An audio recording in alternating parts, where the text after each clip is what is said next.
빛을 따라서 오늘 이 시간은 서울 마포구 서교동에 위치한 서대문교회 어윤영 목사님의 말씀으로 함께합니다. 사랑하는 예청자 여러분, 그동안 주님 안에서 평안하셨습니까? 오늘 요한복음 9장 1절로 3절 말씀을 읽고 상고해 보시겠습니다. 예수께서 길 가실 때 날 때부터 소경된 사람을 보신지라.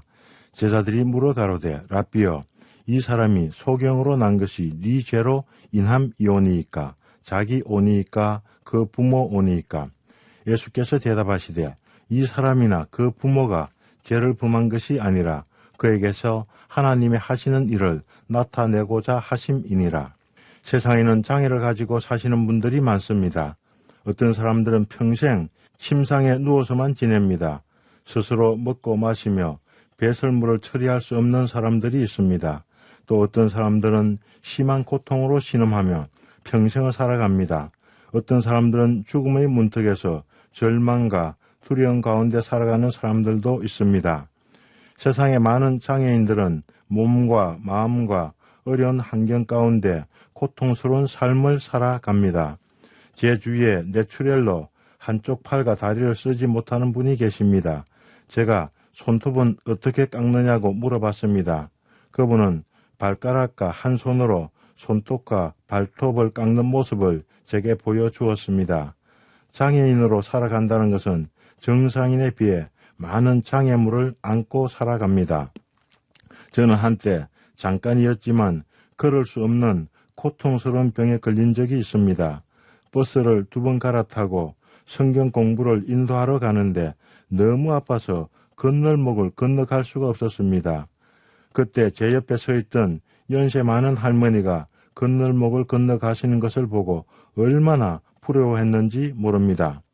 세상에는 평생 심한 통증에 시달리며 살아가는 사람들이 있습니다. 본문에서 말씀하고 있는 장애인은 소경입니다. 소경은 보통의 장애인들하고는 성격이 조금 다릅니다. 소경은 아무것도 볼 수 없다는 사실입니다. 저희 집안에 날 때부터 소경으로 태어난 아저씨가 한 분 계셨습니다. 그분 앞을 보지 못하는 대신 우리 보통 사람들보다 감각기관이 뛰어났습니다. 그런 아저씨가 어느 추운 겨울 밤에 얼어붙은 신장로길을 가다가 휘몰아치던 눈보라 바람에 밀려 실족해서 냇가에 빠져 얼어 죽으셨습니다. 한 소경 아저씨의 이 슬픈 이야기가 반세기가 지난 지금에도 추운 겨울 눈이 오고 바람이 불 때면 생각납니다. 모든 장애인들은 육안으로 세상을 볼 수 있지만 소경은 볼 수 없습니다. 얼마 전에는 목회를 하시는 어떤 분의 간증을 들은 적이 있습니다. 그분은 6년 전에 저와 함께 성지 순례를 간 적이 있습니다. 그때도 시력은 약해지고 있었지만 그래도 함께 여행을 하며 성경의 땅들을 어렴풋이나마 볼 수 있었습니다. 얼마 전에 그분의 간증을 듣게 되었습니다. 지금은 녹내장으로 한쪽 눈은 완전히 실명되었고 한쪽 눈은 5%의 시신경만 살아있다고 했습니다. 그분은 육안으로 세상을 볼 수 없다는 진단을 받고 심히 절망하며 몇 날 며칠 통곡했다고 했습니다. 그분은 간증을 하는 중에도 얼마나 우시는지 눈물이 바다를 이루었습니다. 시각장애인 가운데 약 10%가 선천적이며 약 90%가 후천적이라고 합니다.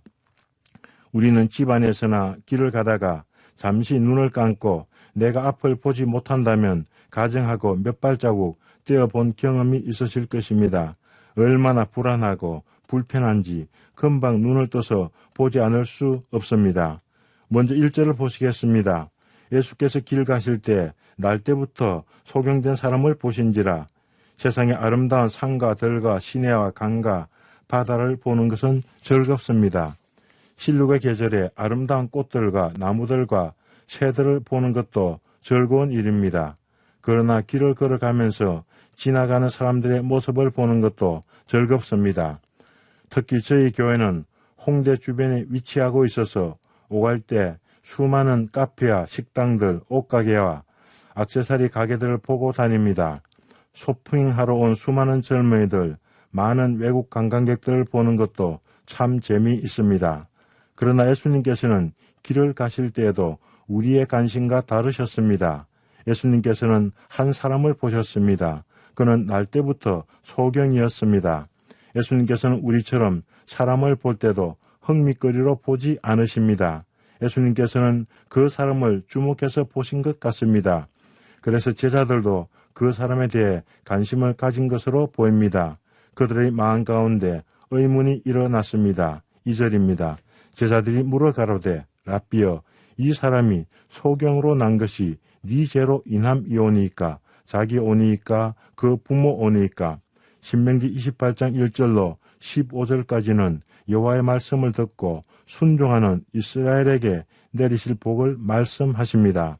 2절에는 내가 내 하나님 여호와의 말씀을 순종하면 이 모든 복이 내게 임하며 내게 미치리니 라고 말씀하십니다.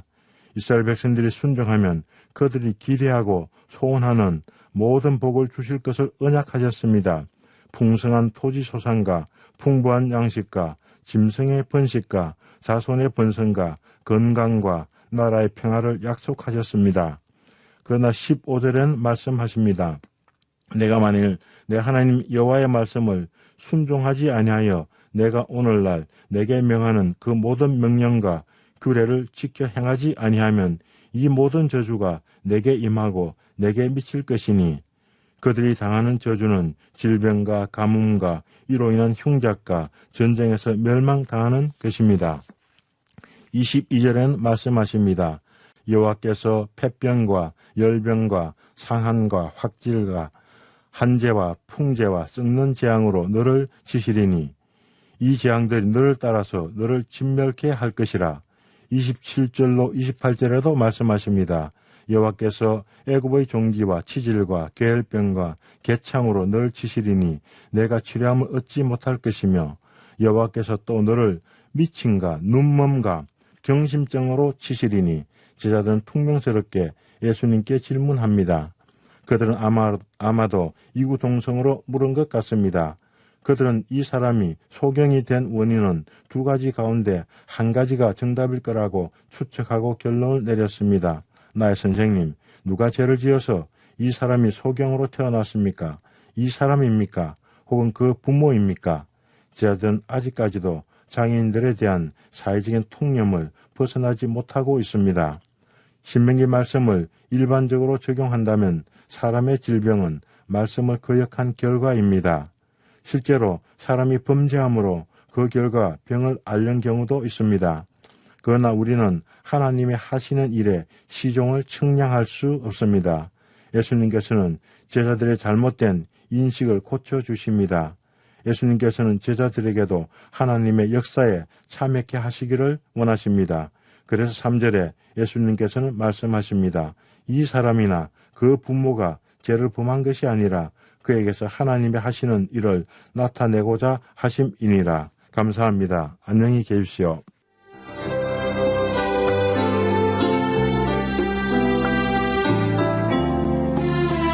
지금까지 서울 마포구 서교동에 위치한 서대문 교회 어윤영 목사님의 말씀으로 함께했습니다.